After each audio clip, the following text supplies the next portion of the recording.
Hi guys, welcome back to my YouTube channel that is Swapna's Tutorial. So ನೀವೇನೋ ನನ್ನ ಚಾನಲ್ಗೆ subscribe ಆಗಿಲ್ಲ ಅಂದರೆ ಪ್ಲೀಸ್ ಸಬ್ಸ್ಕ್ರೈಬ್ ಆಗಿ ವಿಡಿಯೋಸ್ನ ಲೈಕ್ ಮಾಡಿ ಶೇರ್ ಮಾಡಿ ಹಾಗೆ ಕಮೆಂಟ್ ಮಾಡಿ. ಸೊ ಇವತ್ತು ನಾನು ಮಾಡ್ತಿರೋ ಸಬ್ಜೆಕ್ಟ್ ಯಾವುದು ಅಂದರೆ ಫಸ್ಟ್ ಸೆಮ್ BComನ ಫಿನಾನ್ಷಿಯಲ್ ಅಕೌಂಟಿಂಗ್ ಅನ್ನೋ ಒಂದು ಸಬ್ಜೆಕ್ಟ್ನ ಎಕ್ಸ್ಪ್ಲೈನ್ ಮಾಡ್ತಿದ್ದೀನಿ. ಸೊ ಅದರಲ್ಲಿ ಫೈರ್ ಇನ್ಶೂರೆನ್ಸ್ ಕ್ಲೈಮ್ನ ಎಕ್ಸ್ಪ್ಲೈನ್ ಮಾಡ್ತಿದ್ದೀನಿ. ಓಕೆನಾ? ಸೊ ಫೈರ್ ಇನ್ಶೂರೆನ್ಸ್ ಕ್ಲೈಮಲ್ಲಿ ನಾನು ಆಲ್ರೆಡಿ ಫಸ್ಟ್ ಪ್ರಾಬ್ಲಮ್ನ ಅಪ್ಲೋಡ್ ಮಾಡಿದ್ದೀನಿ. ಸೊ ಈ ಒಂದು ವಿಡಿಯೋ ಬಂದ್ಬಿಟ್ಟು ಸೆಕೆಂಡ್ ಪ್ರಾಬ್ಲಮ್ನ ಅಪ್ಲೋಡ್ ಮಾಡ್ತಿದ್ದೀನಿ. ಓಕೆನಾ? ಸೊ ನನ್ನ ಫಸ್ಟ್ ಪ್ರಾಬ್ಲಮಲ್ಲಿ ಈಗ ಎಕ್ಸಾಂಪಲು ಇಷ್ಟು ಗೂಡ್ಸ್ ಇತ್ತು ಅಂದ್ಕೊಳ್ಳಿ ಕಂಪ್ನೀಲಿ.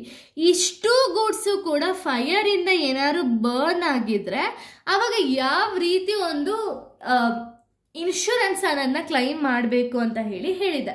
ಬಟ್ ಈ ಒಂದು ವಿಡಿಯೋದಲ್ಲಿ ನಿಮಗೆ ಇವಾಗ ನೋಡಿ ಇಷ್ಟು ಪ್ರಾಡಕ್ಟ್ಸ್ ಇದೆ ಅಂದ್ಕೊಳ್ಳಿ ಅಥವಾ ಇಷ್ಟು ಸ್ಟಾಕ್ಸ್ ಇದೆ ಅಂದ್ಕೊಳ್ಳಿ ಒಂದು ಕಂಪ್ನಿಲಿ.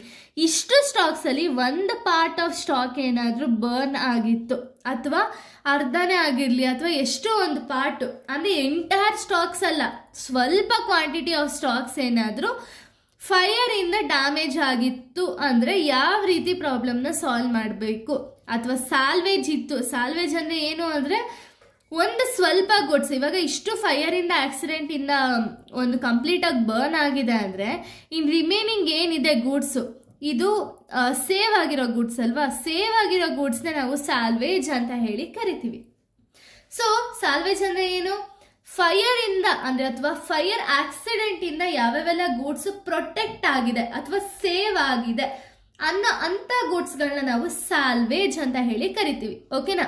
ಸೊ ಇವಾಗ ನಾವು ಸೆಕೆಂಡ್ ಪ್ರಾಬ್ಲಮ್ನ ನಾನು ಇವಾಗ ಎಕ್ಸ್ಪ್ಲೈನ್ ಮಾಡ್ತಾ ಹೋಗ್ತೀನಿ. ನೀವೀಗ ಸೆಕೆಂಡ್ ಪ್ರಾಬ್ಲಮ್ನ ನೋಡೋದಾದ್ರೆ, a fire broke out on the premises of a trader on 31st/7/2013 resulting in the greater part of his stock. ಅಂದರೆ ಸೊ ಇಲ್ಲೇನಾಗ್ತಿದೆ ಅಂದರೆ ಕಂಪನಿಯಲ್ಲಿ ಒಂದು ಪ್ರಿಮಿಸಿಸ್ ಅಥವಾ ಬಿಸ್ನೆಸ್ಸಲ್ಲಿ ಏನಾಗ್ತಿದೆ ಅಂದರೆ ಕಂಪನಿಲಿರೋ ಸ್ಟಾಕ್ಸಲ್ಲಿ ಗ್ರೇಟರ್ ಪಾರ್ಟ್ ಆಫ್ ಸ್ಟಾಕ್ ಏನೇ ಫೈರ್ ಆಕ್ಸಿಡೆಂಟಿಂದ ಹೋಗಿದೆ. ಓಕೆನಾ? ಈ ಅಮೌಂಟಲ್ಲಿ ಅಂದರೆ ಈ ಒಂದು ಸ್ಟಾಕ್ಸಲ್ಲಿ ಒಂದು ಸ್ವಲ್ಪ ಡ್ಯಾಮೇಜ್ ಆಗಿತ್ತು ಅಂದರೆ ಇನ್ನು ರಿಮೈನಿಂಗ್ ಏನಿದೆ ಸಾಲ್ವೇಜ್ ಆಗಿರುತ್ತೆ ಅಲ್ವಾ. ಸೊ ಇಷ್ಟು ಅಂದರೆ ಕಂಪ್ಲೀಟ್ ಗೂಡ್ಸ್ ಏನು ಫೈರಿಂದ ಡ್ಯಾಮೇಜ್ ಆಗಿಲ್ಲ, ಒಂದು ಕ್ವಾಂಟಿಟಿ ಆಫ್ ಗೂಡ್ಸ್ ಫೈರಿಂದ ಡ್ಯಾಮೇಜ್ ಆಗಿದೆ. ಸೊ ಅದಕ್ಕೆ ಅವ್ರು ಇನ್ಫಾರ್ಮೇಷನ್ನ ಕೊಟ್ಟಿದ್ದಾರೆ ನೋಡಿ. Value of stock on 31st/1/2013 25,000.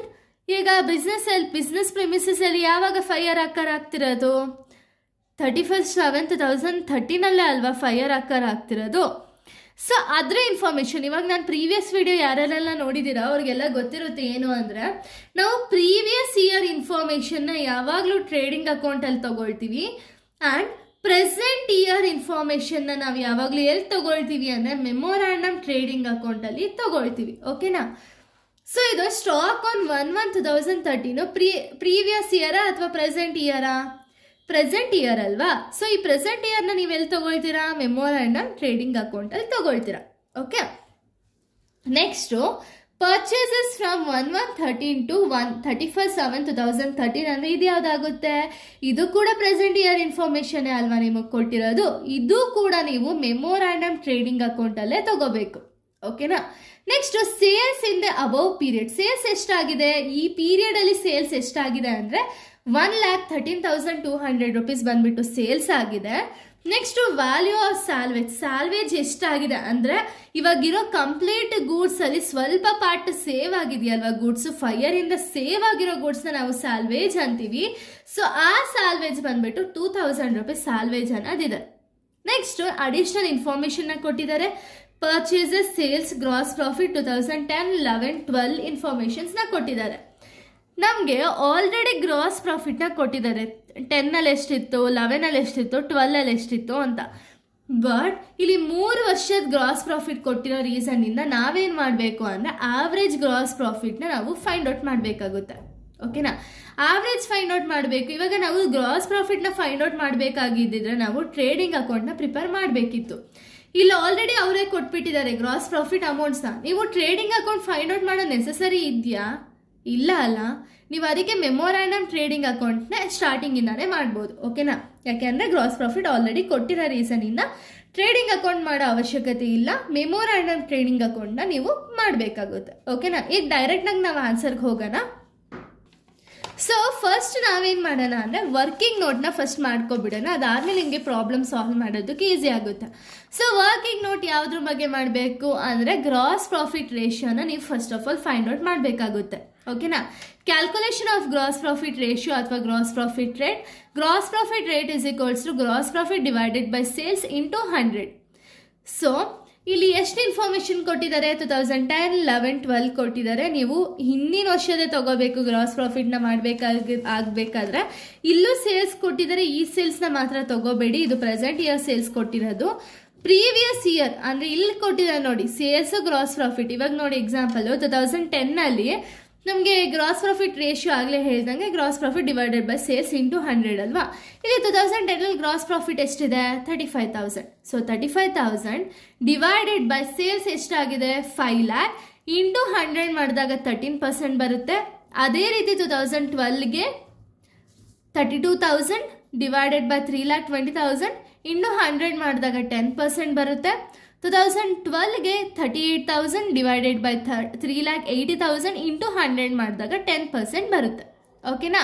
But ಇಲ್ಲಿ ನಮಗೆ 3 ವರ್ಷದ ಇನ್ಫಾರ್ಮೇಶನ್ ಕೊಟ್ಟಿರೋ ರೀಸನಿಂದ ನೀವು ಆವ್ರೇಜ್ ತಗೋಬೇಕಾಗುತ್ತೆ. ಆಯ್ತಾ? ಆವ್ರೇಜ್ ಯಾವ ರೀತಿ ತಗೋಬೇಕು ಅಂದರೆ ಇಷ್ಟು ರೇಷಿಯೋನ ನೀವು ಆ್ಯಡ್ ಮಾಡಬೇಕು, ಇಷ್ಟು ಪರ್ಸೆಂಟೇಜ್ನ. ಫಸ್ಟು 13 + 10 + 10 ಅಲ್ವಾ? 13, 10, 10 ಅಲ್ವಾ? 13 + 10 10ನ ಆ್ಯಡ್ ಮಾಡಿ divided by number of years ಎಷ್ಟು ಕೊಟ್ಟಿದ್ದಾರೆ? 3 years. 1, 2, 3. ಸೊ ಡಿವೈಡೆಡ್ ಬೈ 3 ಮಾಡಿದಾಗ 11% ಗ್ರಾಸ್ ಪ್ರಾಫಿಟ್ ರೇಟ್ ಸಿಗುತ್ತೆ. ಇದಾದ್ಮೇಲೆ ನೀವು ಮೆಮೊರಾಂಡಮ್ ಆಫ್ ಟ್ರೇಡಿಂಗ್ ಅಕೌಂಟ್ನ ನೀವು ಮಾಡಬೇಕಾಗುತ್ತೆ. ಓಕೆನಾ? ಸೊ ಮೆಮೊರಾಂಡಮ್ ಟ್ರೇಡಿಂಗ್ ಅಕೌಂಟ್ಗೆ ನಿಮಗೆ ಫಸ್ಟ್ ಏನು ಬೇಕು ಅಂದರೆ ಓಪನಿಂಗ್ ಸ್ಟಾಕ್ ಬೇಕು. ಓಪನಿಂಗ್ ಸ್ಟಾಕ್ ಎಷ್ಟಿದೆ ಇಲ್ಲಿ? 25,000 ಓಪನಿಂಗ್ ಸ್ಟಾಕ್ ಇದೆ. So to opening stock ₹25,000. Next ಏನು ಇನ್ಫಾರ್ಮೇಶನ್ ಕೊಟ್ಟಿದ್ದಾರೆ? ಪರ್ಚೇಸಸ್ ಕೊಟ್ಟಿದ್ದಾರೆ. ಪರ್ಚೇಸಸ್ ಯಾವ ಸೈಡ್ ಬರೀಬೇಕು? ಡೆಬಿಟ್ ಸೈಡೇ ಬರೀಬೇಕು. ಗ್ಯಾಪ್ನಾಗ ಇಟ್ಕೊಳ್ಳಿ. Purchases and opening stock always debit side. ಇನ್ನು ರಿಮೈನಿಂಗ್ ಸೇಲ್ಸ್ ಅಥವಾ ಕ್ಲೋಸಿಂಗ್ ಸ್ಟಾಕ್ ಆಲ್ವೇಸ್ ಕ್ರೆಡಿಟ್ ಸೈಡೇ ಬರಬೇಕು. ಓಕೆನಾ? ಸೊ ಪರ್ಚೇಸಸ್ ಎಷ್ಟು ಕೊಟ್ಟಿದ್ದಾರೆ ಅಂದರೆ 91,000 ಕೊಟ್ಟಿದ್ದಾರೆ. As it is 91,000. Sales in the above period 1,13,200. Sales ಯಾವಾಗಲೂ credit side. So by sales 1,13,200. ಈಗ ಆಲ್ರೆಡಿ ಗ್ರಾಸ್ ಪ್ರಾಫಿಟ್ ರೇಷಿಯೋನ ನೀವು ಫೈಂಡ್ ಔಟ್ ಮಾಡಾಗಿದೆ. ಗ್ರಾಸ್ ಪ್ರಾಫಿಟ್ ರೇಷಿಯೋನ ಯಾವ ರೀತಿ ಫೈಂಡ್ ಔಟ್ ಮಾಡಿದ್ರಿ ಅಂದರೆ ನಿಮ್ಗೆ ಆಲ್ರೆಡಿ ವರ್ಕಿಂಗ್ ನೋಟಲ್ಲಿ ಹೇಳಿದ್ದೀನಿ. ಸೊ ಗ್ರಾಸ್ ಪ್ರಾಫಿಟ್ಗೆ sales into gross profit ratio ಮಾಡಬೇಕಾಗುತ್ತೆ. ಸೊ ಸೇಲ್ಸ್ ಬಂದ್ಬಿಟ್ಟು 1,13,200 into 11% average gross profit rate ತಗೊಂಡಿದ್ರಲ್ಲ ಇಂಟು 13, 11% ಮಾಡಿದಾಗ ನಿಮಗೆ 12,452 ರೂಪೀಸ್ ಬರುತ್ತೆ. ಸೊ ನೀವು ಈಗ ಫೈಂಡ್ ಔಟ್ ಮಾಡಬೇಕಾಗಿರೋದೇನು? ಕ್ಲೋಸಿಂಗ್ ಸ್ಟಾಕ್ ಅಲ್ವಾ? ಸೊ ಅದಕ್ಕೆ ಬೋತ್ ದಿ ಸೈಡ್ ಟೋಟಲ್ ಮಾಡಿದಾಗ ನಿಮ್ಗೆ ಹೈಯೆಸ್ಟ್ ಬರೋದೆ ಡೆಬಿಟ್ ಸೈಡ್ 1,28,452 ಬರುತ್ತೆ. ಎರಡು ಸೈಡು ಅದೇ ಅಮೌಂಟ್ ಹಾಕಿ ಈ ಒಂದು ಅಮೌಂಟಿಂದ ಸೇಲ್ಸ್ನ ಮೈನಸ್ ಅಥವಾ ಡಿಡಕ್ಟ್ ಮಾಡಬೇಕು. ಅಂದರೆ 1,28,452 ಮೈನಸ್ 1,13,200 ಮಾಡಿದಾಗ ನಿಮಗೆ ಕ್ಲೋಸಿಂಗ್ ಸ್ಟಾಕ್ ಬಂದುಬಿಟ್ಟು 15,252 ರೂಪೀಸ್ ಕ್ಲೋಸಿಂಗ್ ಸ್ಟಾಕ್ ಅನ್ನೋದು ಬರುತ್ತೆ. ಓಕೆನಾ? ಇವಾಗ ನಿಮಗೆ ಥರ್ಡ್ ಸ್ಟೆಪ್ ಯಾವುದು ಅಂದರೆ ಸ್ಯಾಲ್ವೇಜ್ನ ಕ್ಲೋಸಿಂಗ್ ಸ್ಟಾಕಲ್ಲಿ ಮೈನಸ್ ಮಾಡಬೇಕು, ಅಂದರೆ ಡಿಡಕ್ಟ್ ಮಾಡಬೇಕು. ಇಷ್ಟು ಸ್ಟಾಕ್ ಇದೆ, ಇಷ್ಟು ಸ್ಟಾಕಲ್ಲಿ ಉಳಿದಿರೋ ಅಮೌಂಟ್ ಆಫ್ ಸ್ಟಾಕ್ ಎಷ್ಟು ಅಂದರೆ ಕ್ವಶನಲ್ಲಿ ಆಲ್ರೆಡಿ ಕೊಟ್ಟಿದ್ದಾರೆ. ಆ ಅಮೌಂಟ್ನ ಮೈನಸ್ ಮಾಡಿದ್ರೆ ನಿಮಗೆ ಸಿಗೋದೆ ಅಮೌಂಟ್, ಎಷ್ಟು ಅಮೌಂಟ್ ಕ್ಲೈಮ್ ಆಗಬೇಕು ಅಂತ. ಇವಾಗ ನೆಕ್ಸ್ಟ್ ಸ್ಟೆಪ್ ನಾವು ನೋಡೋದಾದ್ರೆ, ಸೊ ನೋಡಿ ಇಲ್ಲಿ ಸ್ಟೇಟ್ಮೆಂಟ್ ಆಫ್ ಫೈರ್ ಕ್ಲೇಮಲ್ಲಿ ಪರ್ಟಿಕ್ಯುಲರ್ಸ್ ರುಪೀಸ್ ಅಂತ ಹೇಳಿ closing stock on the date of fire ಎಷ್ಟಿದೆ? 15,252 ಇದೆ.